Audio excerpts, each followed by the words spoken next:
señores, muy buenos días, bienvenidos todos a Periodismo y Sociedad, gracias por estar con nosotros. Una nueva semana inicia de labores. Adelante, Andrés Matos, acompañado del doctor de los lunes, el doctor Polanco. Muy buenos días, buenos días a todos los que nos sintonizan en todo el mundo. Saludos a la hora que usted pueda ver este programa. Con la ayuda de Dios siempre estamos tratando de llevarles las mejores informaciones, las noticias y los comentarios que impactan en su vida, en su familia y en su sociedad, siempre con esta plataforma o a través de esta plataforma del Canal del Sol, Canal 6 de Altiz y de Claro, y usted también en la campanita de Periodismo y Sociedad TV le llega de inmediato. Estamos simultáneamente en canaldelsol.com y en Facebook Live, Andrés Matos y Andrés Licho Matos, también en Periodismo y Sociedad en TV, en Facebook. Así que estamos llegando a muchos lugares y una red de cables en todo el país. Hoy, como todos los lunes, tenemos al doctor Alfredo Polanco con un tema vital que tiene que ser de mucha atención para nosotros. Buenos días, doctor. Buenos días, Licho. Buenos días, Gregory. Licho tiene ahí toda la tecnología dada por sus hijos, que es bastante importante. Y hoy inicia, bueno, precisamente en el día de ayer fue que inició la semana, pero también inició la primavera en el día de ayer, donde el día tenía las mismas horas que la noche. O sea, es bastante importante nosotros también llevar cultura a toda nuestra población. Inició la primavera y bueno, donde los días ya se van poniendo un poquito más largos. O sea, cada día aumenta la claridad por lo menos 3 minutos según los datos obtenidos. En el día de mañana, un día bastante importante, 22 de marzo, es el día o será el Día Internacional del Agua. Y nosotros hacemos un llamado, este no es el tema, pero es importantísimo, Día Internacional del Agua, ya que 1.200 millones de personas en todo el mundo no tienen acceso al agua potable y nosotros en esta ocasión llamamos la atención a toda la población a preservar, a conservar ese líquido tan vital como es el agua, ya que el 70% de nuestro planeta es agua, el 60% del cuerpo de un hombre es agua. Sin el agua, pues no hubiera vida. Y por eso nosotros exhortamos a toda la población a evitar lo que es el desperdicio de ese vital líquido que nosotros en República Dominicana, gracias a Dios, lo tenemos. Vemos por muchas esquinas donde se desperdician aguas, tuberías de agua. Cuando nos estamos rasurando, dejamos la llave abierta cuando nos estamos bañando y estregando, pero debemos de conservar ese vital líquido. De ahí que desde el año justamente 1992 se conmemora cada 22 de marzo lo que es el Día Internacional del Agua. En el día de hoy tenemos un tema bastante importante y ha sido a petición por nuestras redes sociales. Hemos tratado el tema, pero la gente insiste. Vamos a hablar de la presión alta. Bueno, si nosotros no debemos a nuestro público, vamos a tener que hablar de hipertensión arterial. Varias personas la semana pasada, tanto en la clínica como siempre nos hacen comentarios sobre temas a tratar. Ya vamos a hablar un poquito hoy de lo que es la hipertensión arterial. Ya hemos hablado de lo que es el enemigo silencioso. Y nos debemos a nuestro público y por eso vamos a hablar de la hipertensión. Bien. Adelante, Licho, adelante. No, que qué bueno eso, doctor, porque estuve oyendo que el 34%, el 35% de las muertes en el mundo dependen de esa alteración de la enfermedad cardíaca. La hipertensión es quizás la más sensible. Usted no puede hablar de esas estadísticas seguro hoy. Sí, precisamente la enfermedad cardiovascular es la principal causa de mortalidad a nivel mundial. Causa número 1. O sea que no hay otra causa. Sin embargo, la enfermedad cardiovascular incluye todo lo que es hipertensión arterial, todo lo que son la trombosis cerebral, el infarto, etcétera. O sea que son desencadenadas, no que la incluye, sino que la mayoría son desencadenadas por la hipertensión arterial. Por ejemplo, la hipertensión arterial le puede desencadenar un infarto, una trombosis cerebral y por ende se denominan enfermedades cardiovasculares. ¿Por qué? Porque envuelven ese motor que impulsa los nutrientes hacia diferentes partes del cuerpo, que es el corazón y los vasos sanguíneos, que son todas las tuberías que son encargadas de irrigar, llevar alimentación a nuestro cuerpo. Por eso se llaman enfermedades cardio, corazón, vascular, vasos sanguíneos. Primera causa de muerte a nivel mundial. Y siguiendo con las estadísticas, es importante, pues siempre nos abocamos a revisar los últimos datos del tema que vamos a tratar, y en este caso la hipertensión arterial. Con respecto a los adultos, 1 de cada 4 individuos o adultos, y hay poblaciones que 1 de cada 3 padece de hipertensión arterial. El problema de la hipertensión arterial es que es una enfermedad que cursa sin síntomas en la mayoría de las personas. Por ejemplo, el 70% de los pacientes que tienen hipertensión arterial están descontrolados. Unos porque la mitad no saben que son hipertensos. Otros porque sabiendo que son hipertensos no llevan el tratamiento adecuado. Otros porque han ido al médico y no se le ha hecho el diagnóstico preciso de hipertensión arterial y por ende no llevan tratamiento. De ahí que, empezando con este tema, lo más importante es hacer el diagnóstico preciso de hipertensión arterial y luego ya continuar con lo que es la medicación. Pues si no hacemos el diagnóstico de hipertensión, no podemos medicar esa entidad clínica. A ver. Sí, doctor, usted menciona las razones de incidencia, de inclemencia, y menciona precisamente esto que indica diagnóstico preciso. No había escuchado esa preocupación por parte de un médico, de alguien que esté hablando del tema. ¿Qué significa no hacer un diagnóstico preciso? Porque lo que huele es que uno va al médico y entonces no le diagnostican correctamente el padecimiento. Explique eso, doctor. Es muy importante. Lo que ocurre es que para hacer el diagnóstico de hipertensión arterial hay una serie de factores que debemos de tomar en cuenta en el paciente. La forma en que tomamos la presión. Por eso yo a mis pacientes les exhorto que vayan pues con camisa manga corta, si es posible, para no tener que estar arremangándose la camisa, eso aprieta. El paciente tiene que estar lo más libre posible de ropa, una ropa ligera, la toma de la tensión arterial. Yo siempre le exhorto a los residentes que el brazo debe de estar descansando sobre algo, sobre el escritorio, sobre un taburete, a la altura de nuestro corazón. Es lo ideal, que el brazo esté en reposo, no con el brazo en el aire. ¿Por qué? Porque esto puede aumentar entre 5 a 10 milímetros de mercurio la tensión arterial. También el paciente no puede estar hablando mientras se le está tomando la tensión arterial, porque eso también hace un falso aumento de la tensión arterial. Con respecto a la toma de café, la toma de alcohol, el paciente debe tener varias horas sin tomar café, porque también puede aumentar entre 5 a 10 milímetros de mercurio la tensión arterial.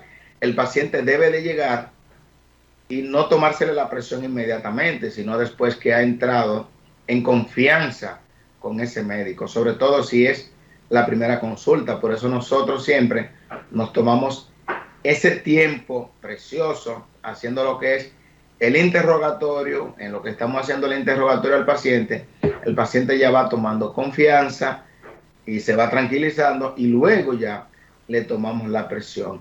Si hay que tomársela 3 veces al paciente, se le toma, porque hay pacientes que ameritan que usted le tome la presión en ambos brazos, al principio, al final, etcétera, y así tener nosotros un diagnóstico más preciso de lo que es la tensión arterial y evitarnos lo que se llama hipertensión de bata blanca, que es muy frecuente que nosotros los médicos pues dejemos al paciente así, no, eso es que te impresionaste, pero no todos los 160, 90 que usted ve, que es una presión alta, estadio 2, eso significa que es de bata blanca. O sea que nosotros tenemos que ser más exhaustivos a la hora de tomar la tensión arterial en un paciente y darle el diagnóstico de hipertensión arterial. Muchas veces lo sobreestimamos, otras veces lo infraestimamos porque decimos, no, eso fue que la presión te subió por la impresión del médico.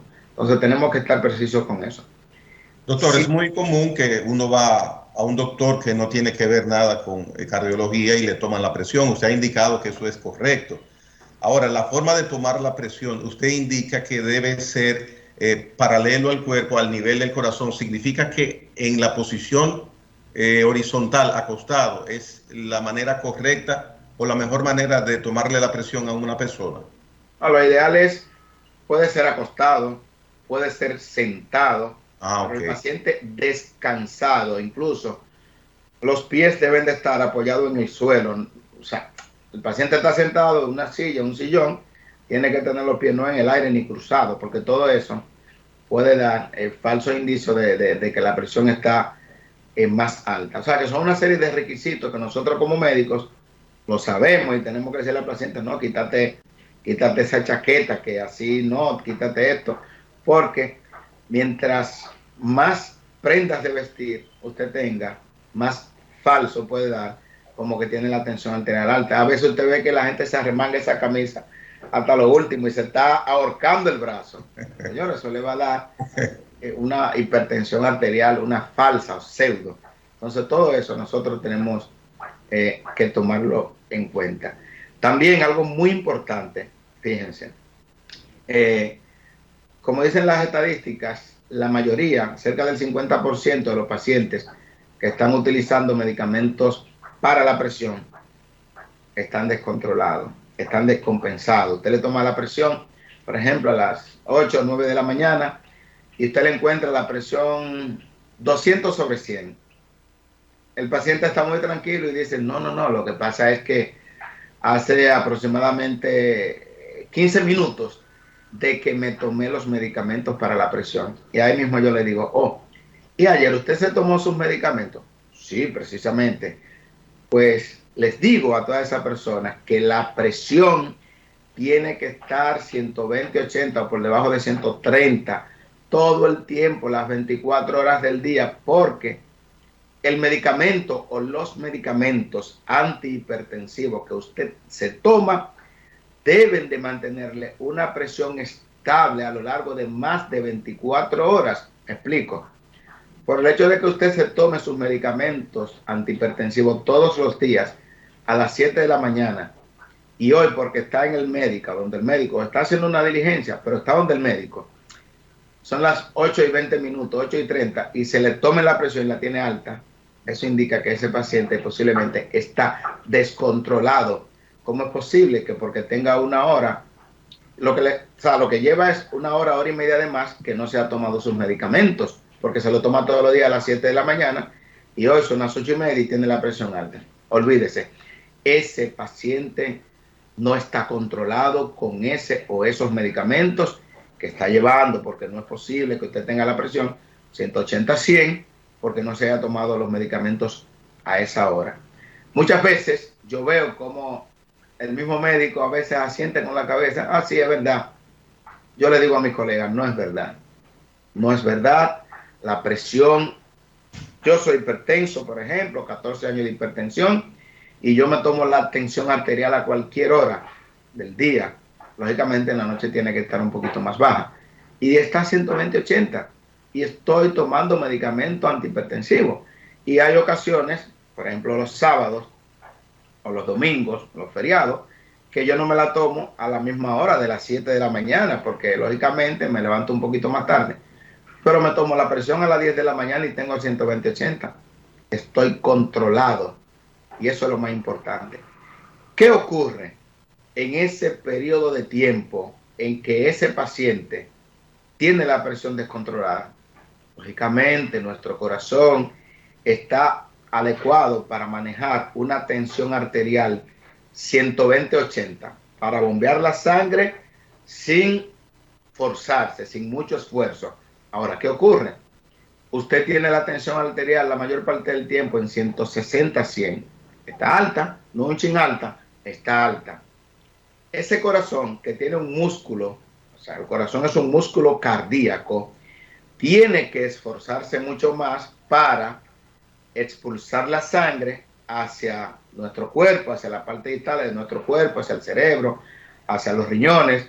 ¿Y qué ocurre cuando usted hace mucho ejercicio con cualquier órgano? Se hipertrofia. ¿Qué es la hipertrofia? La hipertrofia no es más que el aumento del tamaño de un órgano por aumento en el número, aumento en sus células. La célula cardíaca aumentó, entonces el corazón aumenta. Y usted va a escuchar comúnmente que el médico le va a decir al paciente, mire, le hicimos un electrocardiograma o le hicimos un ecocardiograma. ¿Y qué encontramos? Que el corazón está grande. Claro, tiene un corazón aumentado de tamaño. ¿Por qué? Porque tiene 5 años siendo hipertenso y está descontrolado. Hay otros que se le hizo el diagnóstico de hipertensión arterial en el día de hoy y el médico, ¿qué les recomienda? Aparte de todos los análisis, incluyendo un hemograma, urea, creatinina, colesterol, triglicéridos, hágase ese electrocardiograma o se lo hace ahí mismo en la oficina. Le dice, hágase un ecocardiograma. Cuando el paciente viene, un paciente que recién hoy se diagnosticó como hipertensión, entonces tiene el corazón grande. En el eco hay lo que se llama hipertrofia ventricular izquierda, hipertrofia concéntrica. El médico, cuando recibe a ese paciente nuevamente, le explica. Eso es para que la gente entienda por qué nosotros decimos, wow, ese paciente era hipertenso durante años y no lo sabía. ¿Por qué? Porque encontramos un dato que nos dice que ese paciente era hipertenso. El aumento en el tamaño del corazón. Eso no ocurre de hoy para mañana. Eso ocurre a lo largo de años. Entonces ahí le explicamos al paciente, mire, usted no se chequeaba, ¿no? Usted, o a veces le dicen, sí, un médico me chequeó y me dijo que tenía la presión un chin alta, pero no le di importancia. Hay que darle importancia, porque varios años después tenemos cardiomegalia, aumento del tamaño del corazón. ¿Y qué sigue después? Que ese corazón, que está grande, se cansa. Viene lo que se llama la insuficiencia cardíaca. Entonces tenemos a un paciente ya que tiene apenas 40, 45 años, que no puede mudar, no puede caminar varios pasos, que se cansa, se sofoca, se le hinchan los pies y piensa que es hasta de los riñones, pero no ha sido de los riñones, es del corazón, el corazón grande ya cansado, insuficiencia cardíaca. Y entonces ahí vienen los otros problemas cardiovasculares. Tenemos a un corazón grande, tenemos a unas arterias coronarias que están del tamaño que tienen que estar, pero tienen que suplir la demanda de un corazón de buey, de un corazón que tiene el doble. Entonces, ¿qué ocurre? Esas arterias coronarias no son lo suficientemente grandes o amplias para suplir esa demanda de oxígeno de ese corazón grandote, y ahí viene el infarto agudo al miocardio. También vienen lo que son los accidentes cerebrovasculares, porque tenemos un corazón insuficiente que desencadena arritmias cardíacas, y esas arritmias cardíacas van a provocar que se formen coágulos en el mismo corazón, y ahí vienen las trombosis cerebrales. Le hacemos un electro al paciente y tiene un corazón rápido y con falta de ritmo. Mira, tiene una fibrilación auricular con respuesta ventricular rápido. Y mira, tiene el hemicuerpo derecho que no lo mueve, o que se le paralizó, y tiene desviación de la comisura labial. ¿Qué tiene ese paciente? Tiene una trombosis cerebral. ¿Cuál ha sido la causa primaria de esa trombosis cerebral? Una sencilla, que no es simple, hipertensión arterial que se puede tratar fácilmente con diferentes alternativas terapéuticas. O sea, he dicho, porque en estos medios el tiempo apremia, un resumen de lo que pasa con la evolución natural de una enfermedad, que es la hipertensión arterial. Mire, hay muchos aspectos que pudieran a usted preguntársele de lo que ha mencionado. Yo quisiera devolverme, y tengo varios, pero le voy a mencionar uno. Usted indica que es hipertenso y que los fines de semana es posible que se tome la presión a una hora diferente a como habitualmente lo realiza en la semana. ¿Eso es una costumbre de Alfredo Polanco o las personas que ya han sido diagnosticadas con hipertensión han de tomarse, evaluarse la presión arterial periódicamente, diario? ¿Cómo es eso? No, diario no se recomienda. No se recomienda. De hecho, eso trae muchos problemas cuando hay personas que utilizan el esfigmomanómetro de muñeca, que no es el más recomendado. El más recomendado es este grandote que va en el antebrazo. Ese es el ideal. Hay personas que son paranoicos tomándose la presión y entonces viven dependientes, crean hábito a ese aparato y están entonces llamando al médico, llamando al 911, ahora que es 911. ¿Por qué? Porque se asustan. A veces tú te estás tomando la presión y el aparato automatizado en el momento en que soltó, te llamaron, fulano, y ahí mismo, te dio la presión 160-100. Ahí esa persona se asusta, lógicamente, vuelve y se toma la presión porque le dio 160-100, está más asustado y le dio 170-105 y se preocupa tanto y tiembla y tienen que llamar al 911. No es lo más recomendable. O sea, lo más recomendable es que usted periódicamente acuda a su chequeo de su cardiólogo, de su médico internista, de su médico familiar, de su médico general, para ver la evolución de esa terapia antihipertensiva y que no se acepte simplemente, que es que no me he tomado los medicamentos. Lo ideal es que usted se tome la medicación antihipertensiva todos los días a la misma hora o a una hora aproximada. Si en la mañana, hay gente que cogen los medicamentos de relajo. Un día se lo toman en la mañana, otro día en la tarde, y entonces duran 36 horas desprotegidos porque, el domingo me lo tomé a las 8 de la mañana, pero el lunes me lo tomé a las 8 de la noche. Señores, por Dios, ya el efecto de 24 horas del medicamento o de 26 horas ya pasó hace mucho tiempo. Entonces usted tiene que acostumbrarse a tomarse sus medicamentos. Si es en la mañana, pues tómaselo a las 8 de la mañana o a las 7 a la hora, pero siempre una hora aproximada. Pero bueno, antes de la siguiente pregunta, lo importante en ese paciente que nosotros diagnosticamos de nuevo como hipertenso, hay alternativas, sobre todo si el paciente tiene una hipertensión arterial estadio 1, que una tensión no muy alta, vamos a decir los valores ahorita, que el paciente se maneje con cambios del estilo de vida. Por ejemplo, si usted se le encontró la presión 150/90 y usted pierde el 10% de su peso con dieta, ejercicio, cambio del estilo de vida, usted puede bajar a esa presión 10 milímetros de mercurio. O sea que esa presión puede perfectamente estar después de 2 o 3 meses en 140, 85. Y si aún a eso usted le agrega que usted disminuye el consumo de sal, y a eso usted le agrega que aumenta el consumo de potasio, por ejemplo, dieta rica en potasio, usted puede bajarle unos cuantos milímetros de mercurio. Y con el ejercicio, que usted haga por lo menos 30 minutos de ejercicio de lunes a viernes, ya con eso, por ejemplo, hemos tenido a muchos pacientes que tienen hipertensión y lo primero, cambio del estilo de vida, y durante mucho tiempo ese paciente no requiere medicamento. Entonces nosotros tenemos que iniciar con los cambios del estilo de vida de las personas. un descenso de un 10% de tu peso te puede disminuir más de 10 milímetros de mercurio la tensión arterial.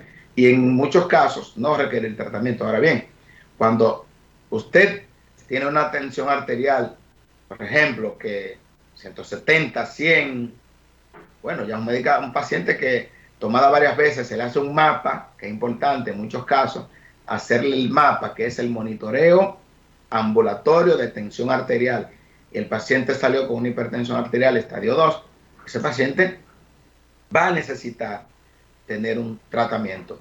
Hemos tenido muchos casos de pacientes obesos que se le ha hecho lo que se llama la cirugía metabólica, que es la cirugía bariátrica, y esos pacientes al cabo de 3, 4, 5 meses que han perdido 30 libras, que han perdido 40 libras, o la presión se le va bajando, va disminuyendo, hemos tenido que ir quitándole medicamentos antihipertensivos. Y bueno, hay pacientes que hemos dejado sin tratamiento antihipertensivo. Pero es muy importante, sumamente importante, nosotros prestarle atención a lo que es la tensión arterial, ya que ustedes ven, saben, es una enfermedad no transmisible, o sea, no es infecciosa. Tenemos medicamentos, múltiples medicamentos, de todos los precios. O sea, que nadie puede decirme a mí que no utiliza medicamentos para la presión porque son caros. Hay de todos los precios y tipos de medicamentos antihipertensivos. Esa es mi pregunta, doctor. A ver. ¿Por qué tan variados medicamentos? ¿A qué se debe? Algunos muy caros, otros baratos, otros de fácil accesibilidad para la gente. ¿Por qué tiene que recetar tantos medicamentos diferentes? Bien, lo que ocurre es que hay medicamentos de primera línea, de segunda línea, de tercera línea para el manejo de la hipertensión arterial, atendiendo a enfermedades asociadas. Por ejemplo, si un paciente es diabético, ¿okay? Tiene 10 años siendo diabético y hoy debutó como hipertenso, a ese paciente no se le puede poner el mismo medicamento, en la mayoría de los casos, que se le pone a un paciente, por ejemplo, que no es diabético. El paciente diabético, lo ideal es un tipo de medicamentos llamados inhibidores de la ECA o ARA2, pero es una cosa importante. Por ejemplo, los priles. Todo el mundo ha oído hablar del enalapril, lisinopril, fosinopril. Todos son medicamentos muy baratos y muy buenos que son adecuados para los pacientes diabéticos e hipertensos. Hay otros que son para los diabéticos e hipertensos, como son los sartanes, los sartán, valsartán, candesartán, son de una generación más avanzada, pero prácticamente hacen el mismo efecto.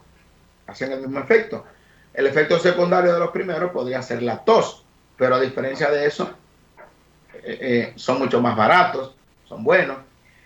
Hay otros medicamentos, por ejemplo, para la presión, para el paciente que ha tenido antecedentes de cardiopatía isquémica. Ese paciente que dice que ha tenido angina de pecho o que ha tenido infarto. ¿Qué se le da a ese paciente? Un betabloqueante. Los betabloqueantes son los medicamentos que enlentecen la frecuencia cardíaca y entonces disminuyen la posibilidad de que ese paciente le dé otro infarto. Por ejemplo, tenemos el bisoprolol, atenolol, metoprolol, nebivolol, etc. Entonces, hay medicamentos para hipertensión arterial resistente. Por ejemplo, unos medicamentos bastante buenos, como son los calcioantagonistas, tenemos la nifedipina, un medicamento muy bueno, muy viejo, muy potente.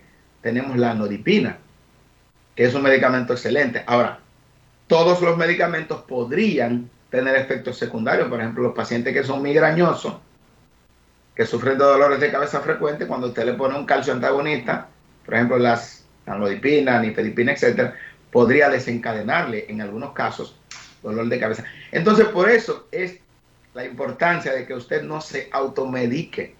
Porque mira la pregunta que hace Licho. ¿Por qué tantos medicamentos?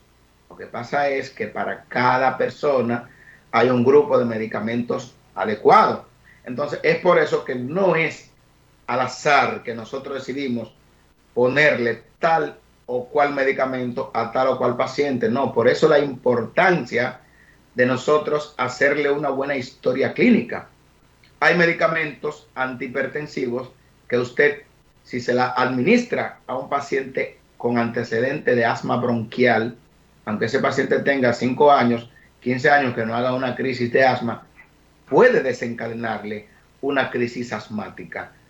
Hay pacientes que el corazón está muy lento y usted le pone cierto tipo de medicamentos, como por ejemplo los beta bloqueantes, y le pueden enlentecer aún más la frecuencia cardíaca. Entonces, por eso es que ustedes van a ver que el médico le dice, mira, tenemos que hacerte estos estudios, tenemos que hacerte un electrocardiograma, vemos el electro que no hay nada, frecuencia cardíaca normal, vemos el ecocardiograma que en el corazón no está grande, vale, ponemos el medicamento de los de primera línea. Pero si ya ese paciente tiene ciertas complicaciones, tanto cardíacas como sistémicas, ya nosotros seleccionamos otro tipo de medicamento. O sea, por eso es que no es bueno que usted coja el medicamento de la presión que usa su hermano, su tío o su padre para medicarse porque es hipertenso.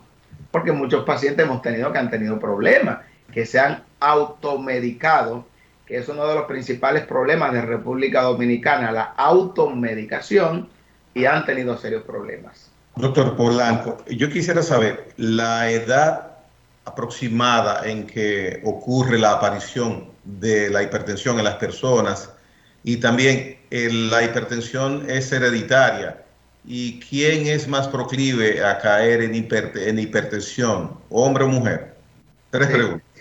La última pregunta respondemos, más frecuente en el hombre. Sí, inclusive estamos revisando las estadísticas y un estudio realizado a 30 años, o sea, del 91 al 2019, 30 años, se vio que el hombre es más hipertenso que la mujer. Entonces, con respecto a la medicación de la hipertensión, todos los pacientes hipertensos deben de ser medicados, absolutamente todos, con la edad, algo muy importante. La hipertensión arterial se clasifica en esencial o primaria. 90 al 95% de los casos de hipertensión no se sabe la causa, pero hay un factor genético que está involucrado en eso. Genético, por ejemplo, de mi casa, ya la mayoría desde que cumplimos 40 años somos hipertensos. Generalmente la edad de aparición... Los padres de ustedes también. Hipertensos. Yeah. Generalmente la edad de aparición, generalmente después de los 30 años, pero tenemos pacientes hipertensos jóvenes, antes de los 30 años. Por eso, muy importante esa pregunta. Siempre que un paciente joven debute como hipertenso, hay que buscar una causa. O sea, que puede ser una hipertensión arterial secundaria a un problema renal, a un problema endocrinológico, a un problema metabólico, etcétera. ¿Cómo es posible que muchas veces yo veo pacientes de 22, 23 años, usted no puede darle simplemente medicamento de la presión y decir, ah, mira, mi hijo de 22 años debutó como hipertenso, a darle medicamentos? Y no le resulta a usted raro que un jovencito de 22 años sea hipertenso. A ese paciente de 20 años, 22 años, o sea, todo aquel que debute antes de los 30 años, hay que hacerle una investigación muy minuciosa, exhaustiva, porque ese paciente podría tener una causa secundaria de hipertensión arterial. Y esa causa secundaria de hipertensión arterial podría ser curada, porque la hipertensión arterial no se cura. Pero si es una hipertensión arterial secundaria, cuando usted busque la causa que la originó, usted puede curar la hipertensión arterial, que puede ser una estrechez o estenosis de la arteria renal, un tumor endocrinológico, por ejemplo, feocromocitoma. Hay medicamentos que te pueden desencadenar hipertensión arterial. Entonces, por eso es que ustedes ven muchas veces que nosotros, cuando nos llevan a esos jovencitos con hipertensión, tenemos que hacerle una pesquisa importante, tenemos que evaluar si en realidad ese paciente tiene una hipertensión esencial o primaria, o si es secundaria, porque si es secundaria podría curarse. Doctor, el tiempo se nos termina, pero no quiero dejar de hacer una pregunta. no es eterno. Creo que usted dijo que sí. Con un tratamiento y con una serie de recomendaciones, el que haya sido detectado con presión arterial puede dejar de usar los medicamentos si cumple con una rutina médica y de estilo de vida. ¿Es posible? Solamente si tiene una hipertensión arterial secundaria. Por ejemplo, hemos tenido pacientes obesos, pacientes que tienen 300 libras y son hipertensos e incluso son diabéticos. Se hacen la cirugía bariátrica, la manga gástrica, perdieron 120, 130 libras, 140 libras, y lógicamente ese paciente va a tener que botar los medicamentos en muchos casos. ¿Por qué? Porque ya el corazón va más suave, el corazón no está bombeando para 300 libras, el corazón está bombeando para 160 libras.